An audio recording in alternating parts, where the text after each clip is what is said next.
20일 방송된 사마귀는 시청자들의 마음을 철저히 뒤흔들었습니다.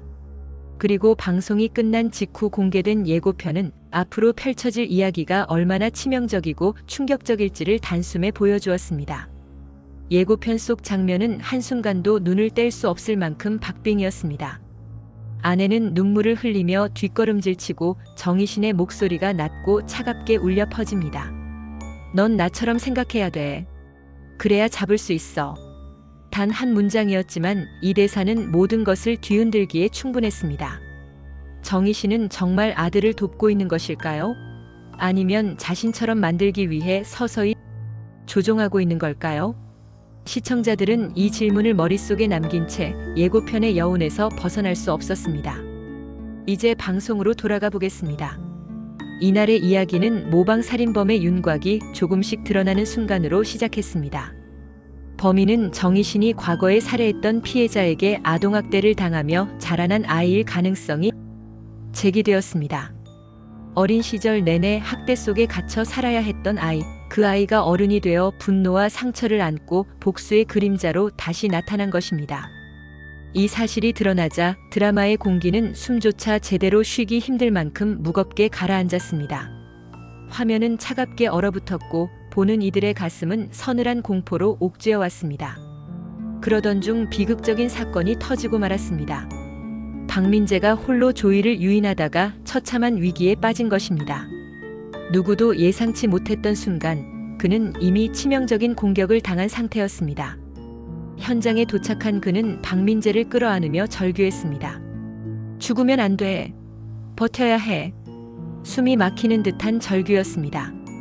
피투성이가 된 몸을 흔들며 애타게 외치는 목소리, 떨리는 손끝, 울부짖는 눈빛이 화면을 가득 채웠습니다.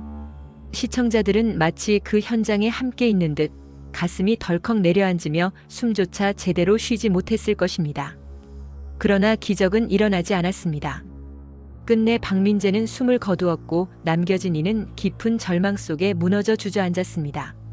지켜내지 못했다는 죄책감은 견딜 수 없는 무게로 짓눌렀습니다. 또다시 반복된 죽음은 그의 어깨를 무겁게 짓눌렀고 무엇보다 자신이 점점 정희신과 닮아가고 있다는 공포가 그를 삼켜버렸습니다. 결국 그는 떨리는 목소리로 마치 고백하듯 정희신을 향해 말했습니다. 당신처럼 생각할게요. 그렇게 행동할게요. 그러니 제발 잡을 수 있게 도와주세요. 그의 눈빛은 간절함과 두려움으로 뒤섞여 있었고 정희신은 흔들림 없는 시선으로 아들을 바라보았습니다. 그 눈빛은 마치 이제야 올 것이 왔다는 듯 자신과 같은 길을 걸을 수밖에 없음을 예고하는 듯 했습니다. 그러나 이들의 관계는 단순히 대립도 협력도 아니었습니다. 범인은 다시 전화를 걸어왔고 이번에는 살인을 생중계하기 시작했습니다. 휴대전화 화면 너머로 범행이 실시간으로 전해졌고 화면 속 흔들리는 조명이 만들어내는 불안한 그림자는 시청자들의 심장을 움켜쥐었습니다. 정희신은 그 상황에서도 범인을 도발했습니다. 날 봐라. 나와 같은 괴물이 되고 싶지 않나? 섬뜩한 도발에 수사팀은 혼란에 빠졌습니다. 누구도 그 속뜻을 파악하지 못했지만 단 한 사람만은 본능적으로 그 말을 이해했습니다. 정희신의 도발은 단순한 발이 아니라 범인을 유인하고 심리를 흔드는 치밀한 계산이었습니다. 범행 장소는 호텔이었습니다. 객실마다 손님들이 가득 차 있었고 복도에는 불안한 기운이 가득 흘렀습니다. 경찰은 범인이 숨어있는 방을 찾아 헤매야 했습니다. 그때 떠오른 정희신의 말. 피 한 방울 안 흘리고 잡을 생각하지 마.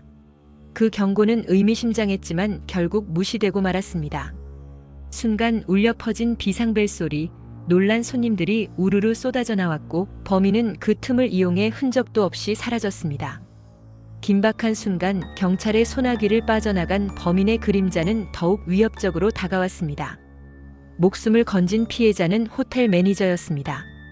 그는 조이의 팔로워였고 충격적인 증언을 남겼습니다. 자신을 죽이면 여러 명을 살릴 수 있다.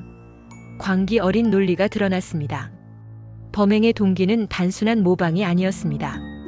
그것은 뒤틀린 신념이자 광기에 젖은 희생의 철학이었습니다. 그리고 생중계 영상 속에서 들려온 노래 한 소절. 그것은 정희신의 과거 범행 현장에서 울려 퍼졌던 노래였습니다. 차가운 멜로디가 스피커를 울리자 시청자들은 전율을 느꼈습니다. 퍼즐은 맞춰졌습니다. 범인은 과거부터 정희신을 지켜보고 있었던 인물이었던 것입니다. 수사망은 점점 좁혀졌습니다. 용의자는 강연중. 학대로 얼굴이 일그러지고 죽은 고양이를 들고 다니던 아이. 성장한 그는 성전환 수술을 했을 가능성까지 제기되었습니다. 그러나 수사는 순탄치 않았습니다. 정희신과 아들이 모자 관계라는 사실이 드러났고 수사팀은 분노와 배신감에 휩싸여 등을 돌렸습니다. 그리고 끝내 숨기고 싶었던 진실을 아내에게 고백하는 순간이 찾아왔습니다. 사마귀가 내 엄마야. 충격적인 한마디에 아내는 얼어붙은 듯 물러섰습니다. 그는 이어 떨리는 목소리로 고백했습니다. 혹시 나도 엄마처럼 피 냄새를 좋아하는 건 아닐까? 내 안에 흐르는 피가 끔찍하다. 그의 눈에서 흘러내린 눈물은 슬픔이자 공포였고 시청자들의 가슴을 찌르는 비명이었습니다. 이렇게 이야기는 깊은 고통과 혼돈 속에서 막을 내렸습니다. 그리고 예고편이 시작되었습니다. 화면에는 이정연이 등장했습니다. 그녀의 얼굴은 공포와 눈물로 얼룩져 있었고 누군가에게 몰려 위기에 빠져 있었습니다.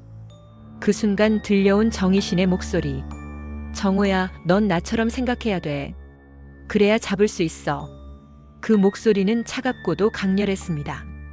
아들을 지키려는 조언일까요? 아니면 자신의 괴물성을 물려주려는 저주일까요? 이어진 장면에서는 수사팀 내부의 불신이 드러났습니다. 차갑게 내뱉는 대사 하나가 공기를 얼려버렸습니다. 결국 당신도 엄마처럼 되는 거 아냐? 시선은 흔들리고 믿음은 무너지고 있었습니다. 누구도 믿을 수 없고 누구도 안전하지 않은 상황. 그리고 마지막 장면. 어둠 속에서 정체 모를 인물이 그림자처럼 스쳐 지나갔습니다. 긴장감은 최고조로 치달았습니다. 다음 화는 결국 배신과 신뢰의 붕괴가 중심이 될 것입니다. 정희신의 도발, 흔들리는 아들의 의지, 그리고 아내의 눈물. 이 삼각 구도가 만들어낼 폭발적인 긴장은 단순한 범죄극을 넘어선 심리 스릴러의 정수를 보여줄 것입니다. 여러분, 정희신은 아들을 돕고 있는 것일까요? 아니면 그를 또 다른 사마귀로 만들고 있는 것일까요? 정답은 곧 드러날 것입니다. 오늘 영상 끝까지 함께 해주셔서 감사합니다. 좋아요, 구독, 알림 설정 잊지 마세요.